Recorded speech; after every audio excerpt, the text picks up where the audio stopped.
So, welcome to another one of my quick Facebook Lives. So, um, I'm Helena. This is my group that you're in. And I thought it would be fun to share some of the biggest mistakes that I made during my process of figuring out I was getting abused and um, leaving.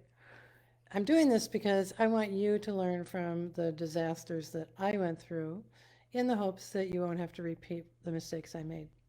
And today I want to talk about another big mistake I made while I was separated. And this one was telling everybody that I was being abused when I figured it out. So this did not go well.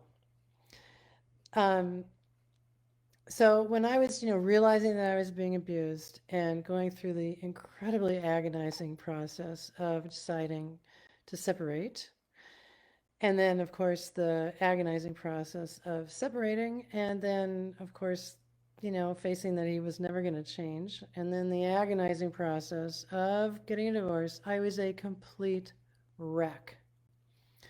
I was so confused.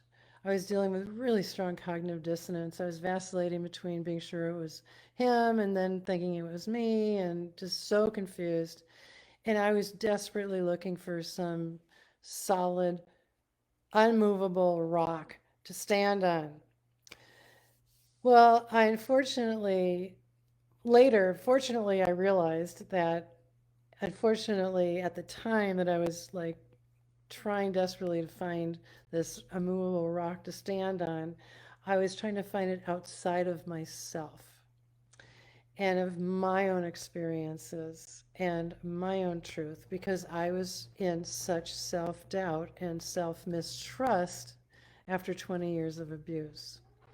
So, in this desperate attempt to find some confirmation and affirmation and a rock to stand on, I told everybody that I was being abused, and I like wanted them to say, "Yeah, yeah, you are. Of course you are."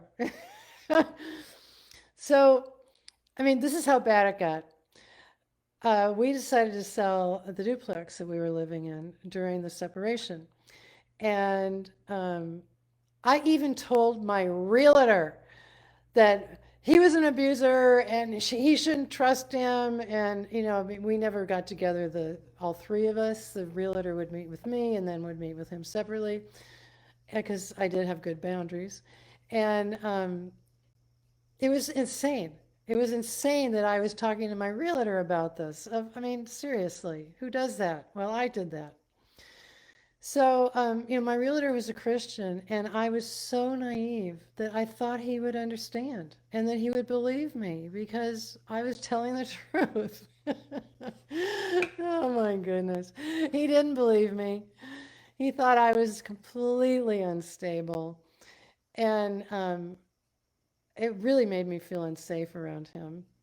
And so it was also, I mean, looking back on it, I'm just like, seriously, I can't believe I did that. And it took me so long to realize that most Christians are really not safe. And I just want to say, don't be like me. Don't go around telling everybody that you're being abused. Now, of course, back then, because this was, over 10 years ago, there were no groups like this. There were not, websites like mine, confusiontoclaritynow.com, that were designed to lead me out of confusion, and I designed my website to lead you out of confusion. So I was just like this pinball, just boom, boom, boom, boom, with nobody to like guide me and help me sort out the truth.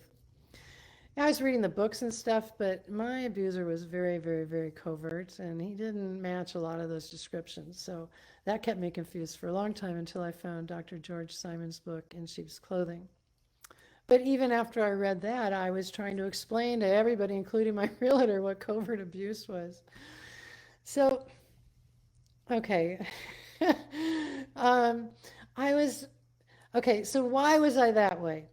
Number one, I was completely traumatized, totally in trauma responses. I was anxious and panicked and desperate, and unable to control them because the trauma of the abuse that had gotten trapped in my body and left my body in such a state of panic all the time was out of control. And I couldn't control it with my thoughts because I needed trauma healing. So that was one of the reasons. But also, I was desperate for outside confirmation and approval because I wasn't trusting myself. I was desperate to be understood and supported. So, once again, don't be like me. Don't just let that trauma completely run your life. Don't look for outside confirmation.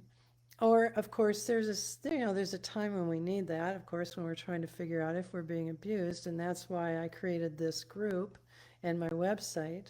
So be here where it's safe to talk about it instead of telling your realtor or, the guy who's filling your car with gas.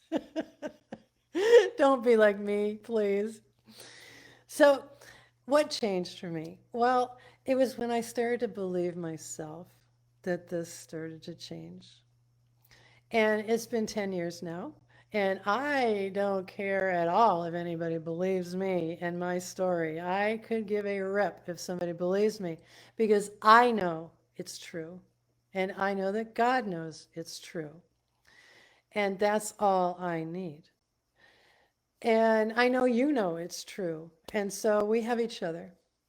So please don't be like me. Only share your story with people who understand abuse. There may come a time in the future when you are healed and you are stable emotionally and you don't care how people react, that you can share your story with people who might react badly. I mean, some people in my life react badly. I don't care. So what? I don't care what they think. So please keep yourself safe. Now, if you want to dig into how to trust yourself and how to believe in yourself so you can get to that place where you're not trying to get outside confirmation, or if you want to learn how to control that panic that might be running your life right now, I created the Arise Healing Community for that. I created it because we need help. We need healing. We need to understand what's going on so we can learn how to behave in a way that we want to be behaving. Because I literally could not stop myself from telling everybody. It was not my fault, it was a trauma response. So, anyway, I've created Arise for exactly this stuff, and it's for women who are married, it's for women who are separated, it's for women who are divorced, who want to focus on their healing. And you will learn how to not make all the mistakes that I made. Because really and truly, I don't want you to go through what I went through. This is the link to get on the waiting list. If you sign up on the waiting list, then you'll get an email telling you how to join Arise when it opens. Helen says this is immensely helpful. Thank you. You know, I really hope that for all of you who are in such incredible pain and all of this stuff that we're going through, you will get to the day like I am now where I can just simply laugh. I mean, I understand where I was at back then. I have incredible compassion for who I was back then. It was a horrible experience. It's horrible what all of us are going through. Nothing has prepared us for this.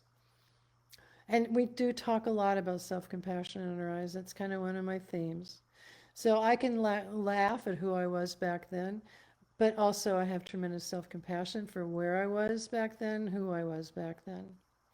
So anyway, this is just part of my series. Don't be like me. Don't make the mistakes I made.